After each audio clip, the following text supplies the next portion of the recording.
मुंबई की तंग गलियाँ, एक झोपड़पट्टी इलाका मुंबई के उपनगर का। आज हम आपको यहाँ कुछ दिखाना चाहते हैं। एक समाज सेविका के हम घर पे आए हैं, जो काफ़ी कहा जाए कि तेज़ तर्रार है, काफ़ी विवादित भी रही हैं, काफ़ी आरोप भी लगे हैं। उन्हीं से रूबरू कराते हैं हम आपको, और पूरी जो ज़मीनी हकीकत है वो हम आपको बताएंगे। आइए, ये घर है, छोटा सा देख लीजिए आप लोग। मैं कैमरा मैन को दिखाऊंगा। हमारे साथ में समाज सेविका, हालांकि इनका इंटरव्यू हमने कई बार अपने चैनलों पे किया है, लेकिन हमें ऐसा लगा कि इनकी ज़मीनी हकीकत दिखाई जाए। काफ़ी विवाद है इनके साथ में। मीरा भाईंदर से लेके नाला सुपारा या मुंबई अखिल भारत स्तर पे इनका कार्य चलता है। हम एक मन में जहन में उठा कि अगर ये समाज सेविका है, कई विवाद इनके साथ में जुड़े, तो हमने इनको खोजा। मुंबई की तंग गलियों में आपको जो गलियां दिखाई, एक उपनगर में इनको आखिर में हमने पाया। और मैम, सबसे पहले तो हम आपका स्वागत करेंगे और ये जानना चाहेंगे कि आपके साथ में कई विवाद जुड़े हैं। समाज सेविका हैं आप, प्रखर समाज सेविका कहा जाए अगर। मीरा भाईंदर से लेके नाला सुपारा से लेके बम्बई से लेके कई जगह, मुंबई सिटी हो, उपनगर हो, गुजरात हो, भारत का शायद ही कोई कोना जो बचा होगा जो हमने आपको देखा है। कई विवाद भी जुड़ते हैं आपके पास कि पैसे का, मुकदमे का, लेकिन ये जो हमने आपको पाया यहाँ, ये हकीकत, तो ये सही में ये चीज़ है कि जो बताया जाता है कि नहीं, पूर्णिमा तपादार जो हैं दिखता कुछ और है कुछ और, लेकिन हमने जो पाया ये क्या है? इससे कैसे लोगों को, जनता को क्या बताना चाहेंगी कि क्या हकीकत क्या है? सबसे पहले तो आपके चैनल के माध्यम से आप लोगों को भी धन्यवाद करूंगी कि आज के तारीख में ऐसे न्यूज़ वाला भी बहुत कम मिलते हैं कि समाज सेविका हो, कोई भी पॉलिटिक्स से जुड़ा हो, उनकी हकीकत को सबके सामने लाए। तो ये इसके लिए आप लोगों को बहुत तहे दिल से धन्यवाद करती हूँ। और जो लोग आप जो आज पूरे न्यूज़ दिखा रहे, ये एकदम हकीकत है और सच है।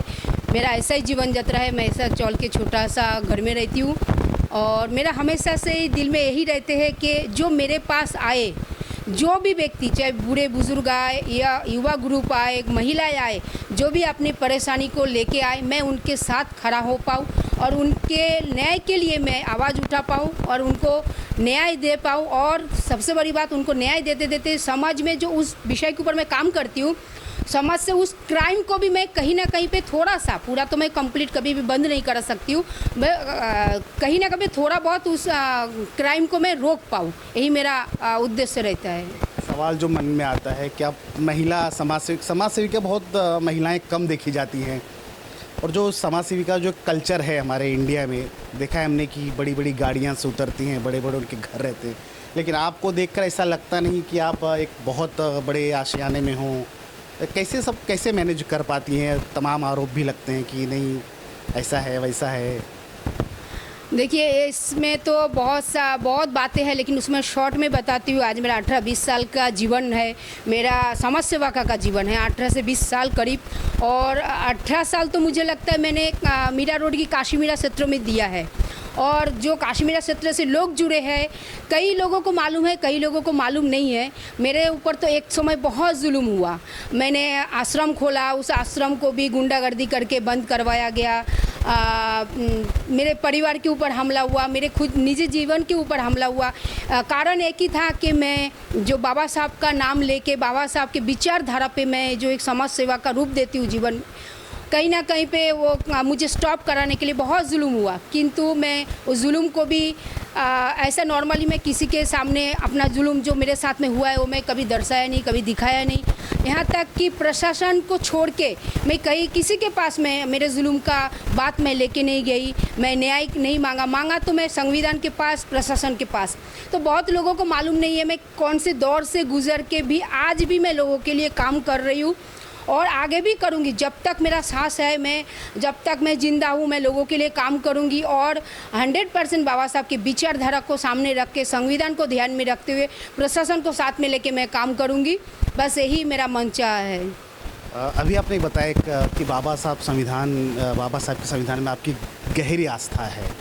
आपके ऊपर अत्याचार भी, हमने तो लगातार आपको कवरेज दिया है, कई बार देखा है, तो इसका मतलब ये है कहीं ना कहीं कि जो आपके ऊपर बीता उसके बाद वो लोगों पर न बीते, इसलिए आपको कहीं ना कहीं प्रेरित करता है कि आप आगे आएंगी। तो अच्छा, इस चीज़ में जो आप इतने जो काम करती हैं, कई खतरनाक काम भी होते हैं, हमले भी होते हैं, इस पर कई आरोप भी लगते हैं, साथ देने कोई इसमें आता है या अकेली आप कारवा ऐसे ही चल रही है वन मैन आर्मी बन के?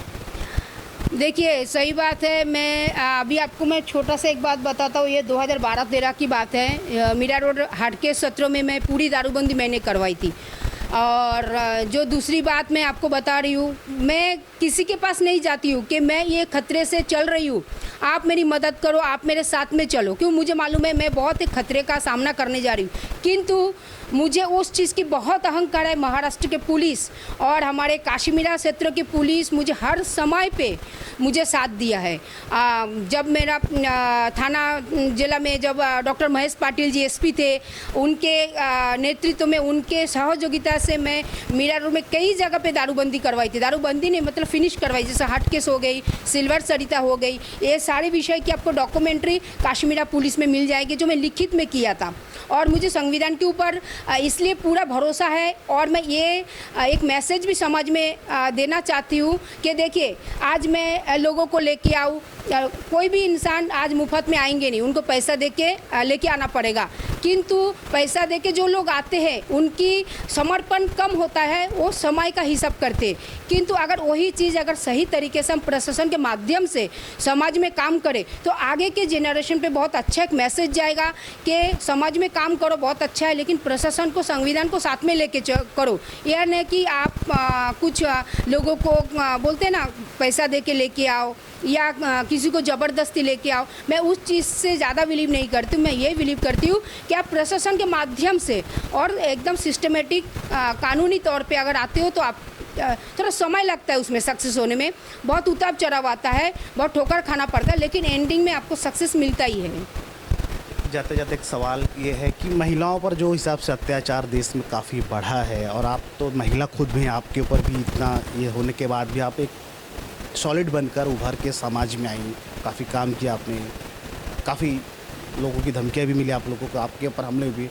तो क्या लगता है कि आने वाले दिनों में शासन प्रशासन के जरिए, या आपको ऐसा लगता है कि ये चीज़ें कम होंगी या आप उसमें और तेज़ी से काम कर पाएंगी? देखिए, क्या है, बुराई जो है कभी भी ख़त्म नहीं होता है समाज से, ये एकदम सच और प्रैक्टिकल।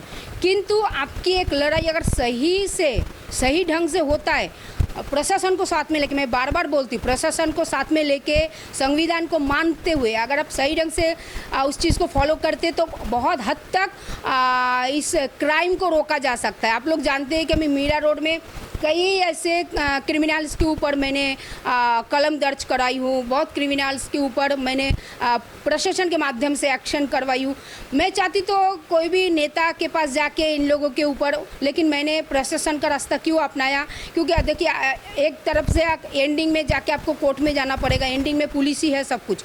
तो मैं ये लोगों में जाके और शांति भंग होगा और लोग अपना अपना राय देंगे, इससे बेस्ट ऑप्शन है प्रशासन के पास जाओ, प्रशासन के माध्यम से काम करो। एक अंतिम सवाल, महिलाओं को, बच्चियों को एक क्या संदेश देना चाहेंगी जो आज के इसमें वर्तमान स्थिति में उनके ऊपर जो जुल्म हो रहा है, तो कैसे उन्हें बताएंगी कि स्ट्रांग बने, या कैसे ये करेंगी कि वो अपना रास्ता चुनना चाहिए? मैं सर्व स्तर के लोगों को बोलती हूँ, ऐसा नहीं खाली महिला और बच्चे पे जुल्म होता है। आज के तारीख में युवा ग्रुप के ऊपर भी बहुत जुल्म हो रहा है। आप लोग देखे होंगे, मैं बहुत बार इस चीज़ को सामने रखा हूँ। जुल्म हर किसी एज के ऊपर हो सकता है, ज़रूरी नहीं कि खाली महिला और बच्चे के ऊपर। मैं सबको एक ही रिक्वेस्ट करूँगी, बाद में आप नेता, प्रशासन या हमारे जैसे समाज सेविका के पास आएंगे, पहले जाइए प्रशासन के पास, पहले प्रशासन के पास जाइए और निडर होके जाइए, प्रशासन को ठीक से समझाइए आपके साथ क्या हुआ है। तो ज़रूर और ज़रूर प्रशासन साथ देता है, और ज़रूर उस समाज विरोधी लोगों के ऊपर जो बोलते हैं ना, कानूनी प्रक्रिया जो है टाइट होता है। प्रशासन के पास पहले जाना ज़रूरी है। और एक बात मैं आपके सामने रखती हूँ, बहुत बहुत आपको तहे दिल से धन्यवाद कि मेरी जो सच्चाई है, जो आपने आप दिखा रहे हो आपके न्यूज़ चैनल के माध्यम से, ये एकदम 100% सच है, एकदम रियल है। इसमें कोई झूठ नहीं है, कोई झूठ का रास्ता अपनाया नहीं गया है। मैं ऐसे ही 10/12 होगा शायद ना, ये खोली 10/12 या 10/20 होगा, आइडिया नहीं है। हाँ, यही खोली पे मैं रहती हूँ। ना मेरे घर में टीवी है, ना मैं फ्रिज यूज़ करती हूँ, ना कोई सुख साधन का सामग्री मैं यूज़ करती हूँ। मेरा खाली एक लक्ष्य है, जो लोगों के साथ में क्राइम कम हो जाए, समाज में क्राइम टोटली कम हो जाए। क्योंकि ये भी सच है, जिसके साथ में क्राइम होता है उसको बहुत एक समाज का एक बोलते ना एक अलग रूप के साथ में उनको लड़ाई करना पड़ता है। और आप लोग भी जानते हैं कि ऐसा नहीं है कि मेरे साथ भी नहीं हुआ, मेरे साथ भी काफ़ी जुल्म हुआ एक टाइम। लेकिन मैं जो बाबा साहब का एक नाम है, उनका जो विचारधारा है, मैं बहुत ज़्यादा तो नहीं जानती बाबा साहब की विचारधारा, लेकिन जितना मैं पढ़ी हूँ उसी को एकदम बोलते ना अंतरात्मा में उसको पूरा अंदर ले आ उस विचारधारा को, और उस विचारधारा पे मैं चल रही हूँ। लोगों के लिए काम करती हूँ। जो भी मेरे पास आते हैं, मेरा ऑफिस है दहीसर केतकीपारा में, जो भी लोग मेरे पास आते हैं मैं उनके लिए लड़ाई देती हूँ। और उनका विषय अगर सामाजिक से जुड़ा हुआ विषय है तो उस विषय को मैं उठाती हूँ लोगों के सामने कि इनके साथ ऐसा हुआ है, मेरे साथ ऐसा हुआ है, या और किसी के साथ ऐसा हुआ है, लेकिन ये समाज में ना फैले करके। धन्यवाद। तो ये थी पूर्णिमा तपादार जी, एक प्रखर मुखर समाज सेविका, महिलाओं के हित के लिए जो हमेशा जूझती रहती है। कई मौक़ों पर हमने इनको देखा है, इनका कार्य देखा है। प्रियंका गांधी जी का एक स्लोगन आया था बीच में, लड़की हूँ लड़ सकती हूँ। ये काफ़ी सूट करता है इन पर कि महिलाएं भी किसी से कम नहीं हैं। अपराध अगर होगा, पूर्णिमा जी जैसे लोग काफ़ी अभी भी समाज में हैं। और दूसरी चीज़ ये हमने जो देखा इनका, मुंबई की जो उपनगर के गलियों में तंग गली है, जैसे हमने आपको दिखाया, 10 बाई 10 का ये कमरा होगा, झोपड़पट्टी का एक इलाका है। यहाँ से इनकी सारी जीवन है जो यहाँ रहती हैं। बहुत ज़्यादा सुख सुविधा तो यहाँ नहीं लग रही है, लेकिन उसके बावजूद लगता है कि इनमें हौसला जो है वो कूट कूट के भरा है। ऐसे लोगों की कार्यशैली को सलाम है। और एक अपील रहेगी कि ऐसे लोगों के हौसला अफजाई की जाए। सच्चे कार्यों को अगर कहीं न कहीं ये जो चाहिए उनको, उसकी एक रसीद होती है जो वो मिलनी चाहिए। और पूर्णिमा तपादार उस चीज़ में एकदम फिट बैठती है। कैमरा पर्सन रफ़ीक खान के साथ मैं सुभाष यादव, प्रथम न्याय, मुंबई।